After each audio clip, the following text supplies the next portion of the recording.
రోజా రోజా ఏం చెప్పారండి? రోజా గారి గురించి, రోజా డైమండ్ రాణి, ఆమె గురించి ఏం మాట్లాడతాం? ఆమెకు సీట్ వస్తుందో రాదో డౌటు. రోజా రేవంత్ రెడ్డి యాక్సిడెంటల్ సీఎం కాదు, ఆమె ఎవరి దగ్గర పనిచేస్తుంది? ఆయన యాక్సిడెంట్ సీఎం. రేవంత్ రెడ్డి గారు ఫైటర్ రేవంత్ రెడ్డి గారు ఫైటర్, పోరాడని యోధుడు. భారతదేశంలో ఇట్లాంటి యోధులు చాలా తక్కువ మంది ఉంటారు. ఈయన యోధుడు. ఈయన పోరాడి కష్టపడి తనేందో నిరూపించుకొని ముఖ్యమంత్రి పదవి తెచ్చుకున్నాడు. యాక్సిడెంటల్ సీఎం అయితే నాన్నగారు చనిపోతేనో, నాన్నగారు వారసత్వం వస్తేనో, ఇంకోటి వస్తేనో, నీలాగా పులుసు వండి పెడితేనే వస్తుంది. నువ్వు పులుసు వండి పెట్టావు కాబట్టి నువ్వు పులుసు పాపవు. నువ్వు వదిలేయి. నువ్వు రేపో మాపో మాజీ అవుతావు. ఆ మాజీ ఈ మాజీ కలిసి పెట్టి ఇక్కడ వచ్చి జబర్దస్త్ ప్రోగ్రామ్ చేసుకుంటా, పగల జబర్దస్త్ షూటింగు, నైట్ పూట ఏమో మాజీలు కలిసి తాజాగా కేజీలు తెచ్చుకొని పులుసు వండుకొని పెట్టుకోను. అంతేగాని మా ముఖ్యమంత్రి అనే స్థాయి ఇది కాదమ్మా తల్లి. నువ్వు ఈ స్థాయి కాదు. నువ్వు ఐటెం రానివి. నువ్వు ఐటెంలానే ఉండు. ఎందుకు? మేము పగలగొట్టిన మేడిగడ్డ ఎట్లా చూసుకోవడానిక?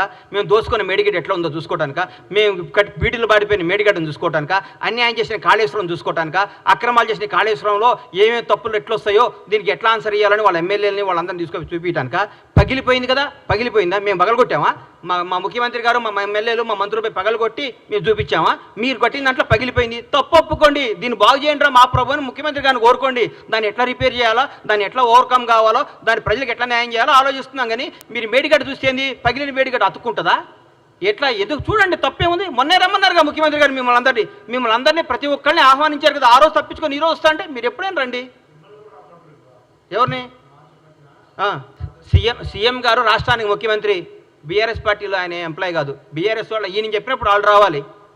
చెప్పండి, రోజు ముఖ్యమంత్రి గారు టైం తీసుకోండి, ముఖ్యమంత్రి గారు వాళ్ళని తీసుకొని పోతారు. మళ్ళీ చూపిస్తారు. మా ప్రజాప్రతినిధులు అందరూ మా ముఖ్యమంత్రి గారి నేతృత్వం అందరినీ తీసుకుని పోతారు. మీరు టైం చెప్పిన ఎందుకు రారు? మార్చి 1వ తారీఖు ఏదో పని ఉందని చెప్తాం కాదు కదా. ఒకరోజు టైం పెట్టుకోండి. ముఖ్యమంత్రి గారిని రండి, సార్ మేమేం తప్పు చేసాం చూపించమనండి. ఆయన పక్కాగా తీసుకుపోయి మీ అన్ని సమస్యలు చూపిస్తాడు మీకు ఆయన. థ్యాంక్ యూ అన్న. నమస్తే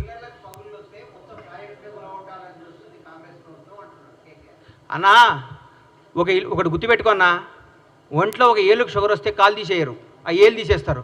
ప్రాజెక్ట్ ఏం కూలగొట్టాలని చూడలేదు, దాన్ని రిపేర్ చేస్తే ఆ ఏళ్ళు తీసేస్తే పెరగకుండా చూస్తున్నారు. ఆ 3 పిల్లలతో బాగవుతుందని, 3 పిల్లలు బాగు చేస్తే బాగవుతున్నాను రాసిమనండి. రేపొద్దున పెద్ద విపత్తు వస్తే కూడా మాదే బాధ్యతను రాసిమనండి. ఒకవేళ పొరపాటు మేడిగడ్డ పగిలిపోతే, మేడిగడ్డ పడిపోయి కొట్టుకోపోతే బీఆర్ఎస్ ప్రభుత్వం బాధ్యతను రాసిమని చెప్పండి. వాళ్ళు చెప్పినట్టే చేస్తారు. రేపొద్దున లక్షల కోట్ల జనం, వేల మంది ప్రాణాలు, కొన్ని కోట్ల ఆస్తులు రెస్పాన్సిబిలిటీ ఎవరు? రాజ్యాంగం. ఎవరు రెస్పాన్సిబిలిటీ? ప్రభుత్వ రెస్పాన్సిబిలిటీ. ఏది మంచో ఏది న్యాయమో అది చూస్తారు. మొత్తం పగిలిపోతే పనికి రానప్పుడు తీసేక ఏం చేస్తాం సార్? పనికి రానప్పుడు తీసేక ఏం చేస్తారు? పనికి వస్తే పడగొట్టడానికి పిచ్చోళ్ళ ఇల్లు. పడికొస్తే ఇంతమందికి ఉపయోగపడేది ఉంటే ఎందుకు పడగొడతారు దాన్ని? మీరు తప్పు చేస్తున్నారు. మీరు 3 పిల్లర్లు వస్తే, మనిషిలో 3 పిల్లర్లు వస్తే దాన్ని రేపు 3 పిల్లలు 30 పిల్లర్లు కాకుండా దీన్ని అరికట్టాలి.